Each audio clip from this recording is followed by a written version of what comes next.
একটুখানি আচ্ছা তার আগে একটা জিনিস বলে রাখি, অনেক মানুষের কাছে আমরা ফোন করে খবর দিতে পারিনি। তারা হয়তো মনে করছে যে আমার ফোন করেনি বলে আমার ঘরটাকে পাবো না। অনেকের ফোন সুইচ অফ ছিল, অনেকের ফোনে রিচার্জ ছিল না। আবার আমরা নারায়ণপুর সাইডে আমরা ফোন করার সময়ও পাইনি। নাখারতলা, শ্রীনগর, বনমালীপুরে আমরা ব্যাংকে অ্যাকাউন্ট জমা নিলে তারপর নারায়ণপুরের মানুষকে আমরা ফোন করিনি। আমাদের তো নেয়নি। বললো কিছু জমা নিবি নি এখন না জমা দিলে কী করে হবে? ওদের তো মাদের হতে পারত, আমাদের তো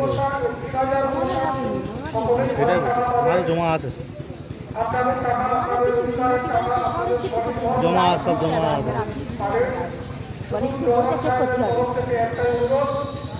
আপনারা আপনাদের ভোট যথাসময়ে করে আপনারা এসে প্রধান সাহেবকে বললেন, প্রধান সাহেব আমার ঘরটা আমি সাধারণ খরচা করে দিয়েছি, আপনি আমার দ্বিতীয় লোনের টাকা দেওয়ার ব্যবস্থা করুন, আমরা খুশি হব। আমরা আপনাদের বাড়ি কেন যাবো, গিয়ে কেন বলবো তুমি ঘর করো, তুমি ঘর করো, আমাদের খুব কষ্ট হয় এটা। আপনারাই বললেন যে প্রধান সাহেব আমি তো ঘর করে দিলাম, আপনি আমার ঘরের দ্বিতীয় লোনের টাকা ব্যবস্থা করুন, আমরা খুশি হবো, এটাই খুশি।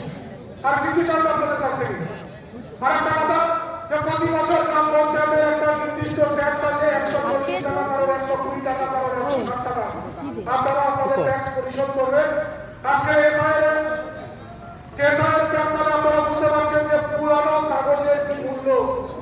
আমরা আবার বাবার ব্যাংকের বইটা খুঁজছিলাম, বাবার পোস্ট অফিসের বই খুঁজছিলাম, অনেক খুঁজেছি, খুঁজে পাইনি।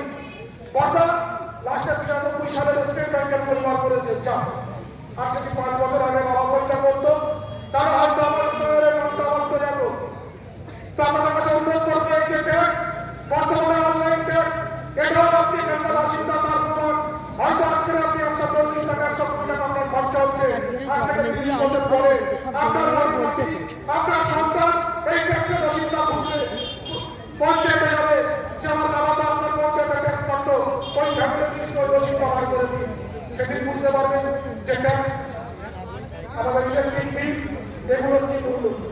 তো আজকে আমাদের এই শুভ সূচনা করবে আপনাদের প্রতিনিধি হয়ে প্রথমে ঘরে বাংলার বাড়ি গ্রামীণ এই চেক তুলে দেবেন নারায়ণপুর গ্রাম পঞ্চায়েতের প্রধান এবং আধিকারিক বিকাশ বৈদ্য এবং প্রধান সালাউদ্দিন সরকার মহাশয়। আচ্ছা, এরপরে আমরা দেখে নেব অনুপ প্রামাণিক, আপনাদের প্রতিনিধি হয়ে অনুপ প্রামাণিক, সহদেব মন্ডল এবং হাফিজা মোল্লা, এই 4 জনকে আমরা ডেকে নেব। 4 জনের হাতে আমরা স্যাংশন লেটার এবং চেক আমরা তুলে দেবেন আমাদের গ্রাম পঞ্চায়েতের প্রধান সালাউদ্দিন সরকার, আধিকারিক বিকাশ বৈদ্য, উপপ্রধান বিনোদী বিশ্বাস এবং প্রাক্তন প্রধান গ্রাম পঞ্চায়েত সমিতির মেম্বার রোকেয়া মোল্লা। তার সাথে সহযোগিতা করবেন আমাদের প্রিয় সুভদ্রা সরকার।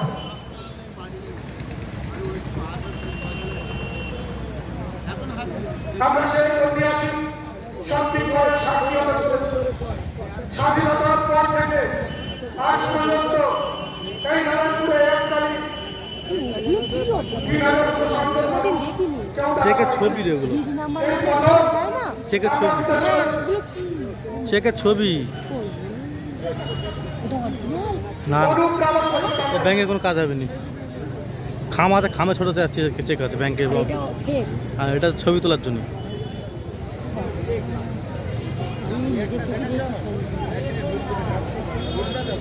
আমরা কেউ যাবেন না, জোরে করতালি দিয়ে অভিনন্দিত করবেন প্রত্যেকে।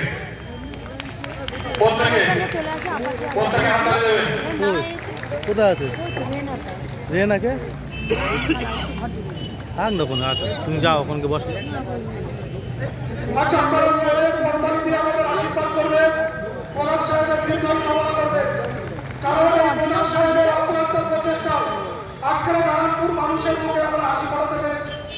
একসাথে 3065 জন মানুষের অ্যাকাউন্টে টাকা দেওয়ার আজকের যে অঙ্গীকার, তার শুভ সূচনা আজকে আমরা করলাম স্বনির্ভর বাংলা, বাংলার বাড়ি গ্রামীণ প্রকল্পের মাধ্যমে।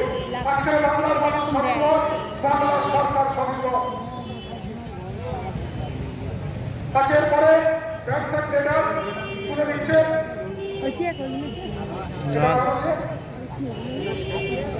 এটা সমাজের বন্ধ। না কার্ড টাইপের সার্টিফিকেট টাইপের। আচ্ছা, এরপরে আরেকটা কাজ আছে। আমরা প্রথম পর্বে আচ্ছা যারা চেক পেয়েছেন এদের টাকা কিন্তু আগামীকাল 5টার মধ্যে অ্যাকাউন্টে ক্রেডিট হয়ে যাবে, সেভাবে আমাদেরকে ভিডিও সাহেব জানিয়েছেন। তো আপনারা নিশ্চিতভাবে টাকা পেয়ে যাবেন। আপনারা যারা বসে আছেন সরকারের প্রতিনিধি হয়ে আজকে এনারা চেকটা দিয়েছেন, আপনাদের প্রতিনিধি এনারা চেক করে দেবেন। ব্যাংকে জমা দিতে একবার আজকে ছোট মতো চেক না, ওটা ব্যাংকে জমা দিতে হবে। প্রথম পর্বে যে 972 জনকে আমরা টাকা দিয়েছিলাম তারা ঘর সম্পন্ন করেছে। আপনারা জয়